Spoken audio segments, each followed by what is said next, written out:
'మరణమాస్' Malayalam dark comedy movie ఇది. ఏప్రిల్‌లో theatre release అయింది. ఇప్పుడు తెలుగులో సోనీ లివ్‌లో స్ట్రీమ్ అవుతుంది. ఈ మూవీలో హీరో బేసిల్ జోసెఫ్. ఈ ఇయర్‌లోనే మంచి థ్రిల్లర్స్ ఇంకా వేరే జోనర్ మూవీస్ చూసాం జోసెఫ్ యాక్ట్ చేసినవి.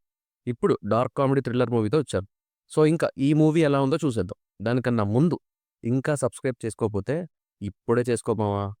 ఇంకా రివ్యూలోకి వెళ్తే లూక్ ఒక ఇన్‌ఫ్లుయెన్సర్ అండ్ యూట్యూబర్. విలేజ్‌లో జరిగే విషయాలన్నీ ఓపెన్‌గా చెప్పేస్తాడు.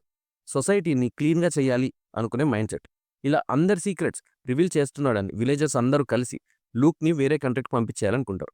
ఇలా లూక్ చేసే పనులకి లిటరల్‌గా అందరూ హేట్ చేసే సిట్యుయేషన్‌లో ఉంటాడు. సేమ్ టైమ్‌లో అదే ఊర్లో ఒక సీరియల్ కిల్లర్ సీక్వెన్స్ ఆఫ్ మర్డర్స్‌ని ఒకటే ఫార్మాట్‌లో చేస్తూ ఉంటాడు. అతనే మన బనానా కిల్లర్. అసలు బనానా కిల్లర్ మోటివ్ ఏంటి? లూక్ సిట్యుయేషన్ ఏంటి? సీరియల్ కిల్లర్ ఎవరు? అండ్ పట్టుకున్నారా లేదా అనేది రెస్ట్ ఆఫ్ ది స్టోరీ. ఈ movie majority of the time ఒక బస్‌లో ఒకటే నైట్‌లో జరుగుతుంది. ఇంకా ఇక్కడే కామెడీ జనరేట్ చేయాలి అనుకున్నారు. కానీ కుదరలేదు. కామెడీ చేశారు కానీ వర్క్ అవ్వలేదు. ఎందుకో అక్కడ జరిగే డ్రామా కానీ, క్యారెక్టర్స్ మధ్య సీరియస్‌నెస్ ఏది రీచ్ కాలేదు. మూవీ చాలా ప్రెడిక్టబుల్‌గా ఉండడం కూడా వన్ ఆఫ్ ది రీజన్ అయ్యుండొచ్చు. ఈ మూవీకి one of the producer Tovino Thomas. ఇతను కూడా మలయాళంలో హీరోనే. క్యామియో కూడా చేశారు. కానీ ఎంతైనా ఈ మూవీ మాత్రం డిసప్పాయింట్ చేసింది. మేబీ ఒరిజినల్ లాంగ్వేజ్‌లో యూజ్ చేసిన డైలాగ్స్ బెటర్‌గా ఉంటే వాళ్ళకి నచ్చుండొచ్చు. కానీ డబ్బింగ్ తర్వాత కన్వర్జేషన్స్ మధ్యలో క్రియేట్ అయ్యే ఫన్ ఎలిమెంట్ మిస్ అయింది. ఒక సీరియల్ కిల్లర్ సబ్జెక్ట్‌ని కామెడీ వేలో తీశారు. అది కూడా డార్క్ కామెడీగా రాసుకున్నారు అన్నప్పుడే మనం కూడా సీరియస్‌నెస్ ఉండదు అని క్లియర్‌గా ఉంటాం. స్టోరీ ప్రెడిక్టబుల్ కనుక ఇంకా ఓన్లీ కామెడీ మీద రన్ అవ్వాలి సినిమా. అదైతే ప్యూర్‌లీ మిస్సింగ్. రీసెంట్ టైమ్స్‌లో బేసిల్ జోసెఫ్ మూవీస్ చాలా మంచి టాక్ తెచ్చుకున్నాయి. జోసెఫ్ కూడా సూపర్ ఫామ్‌లో ఉన్నారు. అప్‌కమింగ్ స్టార్ స్టేటస్‌లో ఉన్నాడు. కానీ ఈ మూవీ అయితే ఇంప్రెస్ చేయదు. కోర్ పాయింట్ మీద ఫోకస్ చేస్తే బాగుండేది. ఇంకా performances wise Basil Joseph did good. అతని ప్రీవియస్ పర్ఫార్మెన్స్‌తో చూస్తే ఇందులో అంత స్కోప్ ఏం లేదు.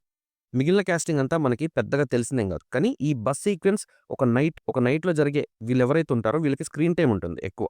వాళ్ళు బాగానే చేశారు. ఒక 6-7 క్యారెక్టర్స్ మధ్య ఉంటుంది మూవీ అంతా. మిగతా వాళ్ళు అసలు గుర్తుండరు. Music by JK was good.